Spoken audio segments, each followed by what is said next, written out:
Рахмат, Милан Сакбекович. Мен биринчи суроом жол транспорт министрине. Ош шаарынын айланып өтүүчү жолдун долбоору эмне болуп атат? Канчалык деңгээлде иш аткарылды, качан бүтөт?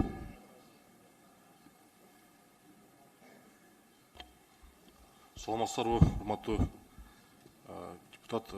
Ош шаарынын айлама жолу боюнча долбоор азыр даярдалып атат.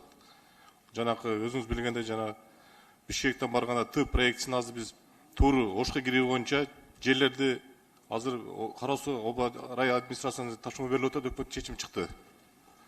Долбоорлоо иши жүрүп атат. Долбоор иши жүрөт жакында. Андан кийин ошо каражаттары, булактарын издөө боюнча да жумуш алып барып атабыз. Азыркы күндө жанакы Ош областынын өнүктүрүү боюнча дүйнөлүк каражат бөлүп атыптыр.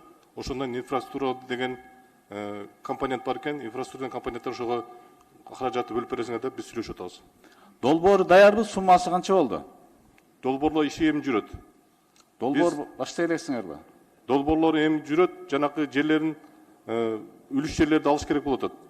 Райондук Кара Суу райондук администрациясынан тапшырма берилген, өкмөттүн токтом буйругу чыккан.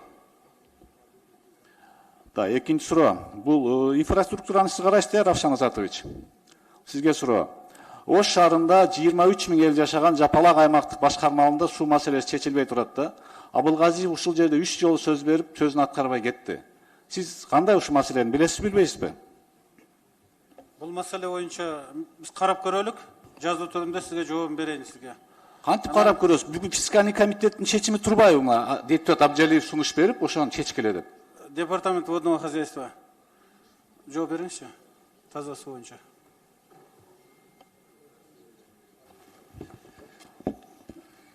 Абдухамов Антон Расулович, бул маселе боюнча сиз менен сүйлөшкөн элек, ушу азыркы Ош шаарында жүрүп жаткан ЭБРРдин долбоорунан үнөмдөгөн каражаттын эсебинен да карайбыз деп турабыз. Анан ушул долбоор аягына чыкса, Жапалак боюнча банкка өзүнчө да кайрылуу жасайбыз деп турабыз, 2 миллион евро сурап.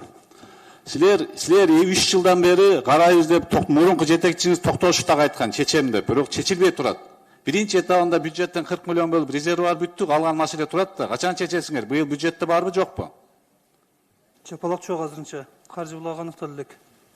Качан аныктайсыңар?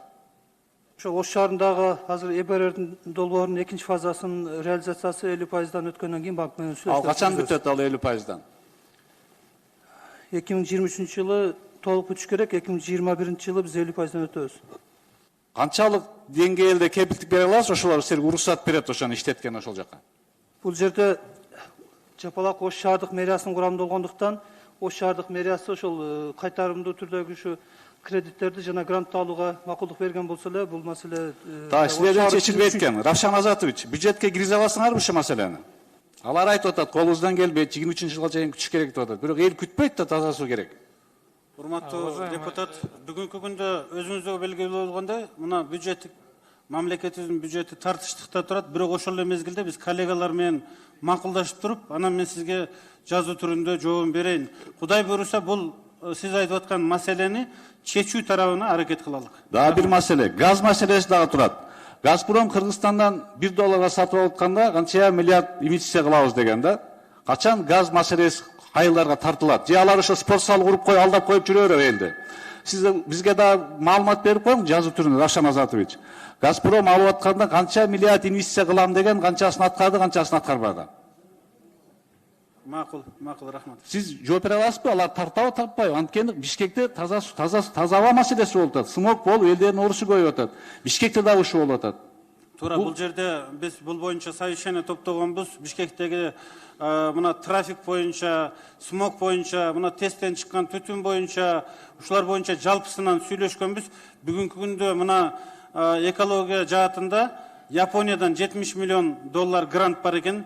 Ушул грантты Кудай буйруса ушул Бишкекти как пилотный проект кылып катары киргизип, бул жерге 500 водородный автобустарды алып келип, ошол эле мезгилде жана мусороперерабатывающий заводду коюп, бул жерде инфраструктурасын оңдогонго ушул боюнча багытта жумуш алып барылып атат бүгүнкү күндө.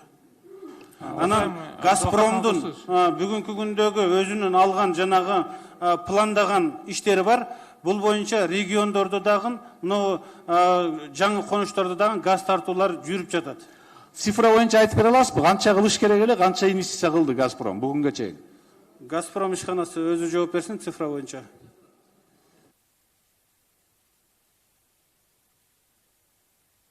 Барбы Газпром өкүлү? Жок экен, өкүлү жок экен. Жазуу түрүндө берип коеюн Абдыхамов. 10 секунд. ГКПМ билбейби бул боюнча? Билебиз, кичине артык цифрлар тактап сизге жазуу түрүндө беребиз. Канча күндө жооп бересиз? Жакын арада могу саат 6-га чейин жооп берейин. Жазуу түрүндө? Жазуу түрүндө жооп. Макул. 2 сааттан кийин 6 болот экен. Урматтуу депутаттар, 4 болуп калыптыр убактыбыз. Танаписке чыкпай эле улантып берсек кандай дейсиздер? Бүтүрүп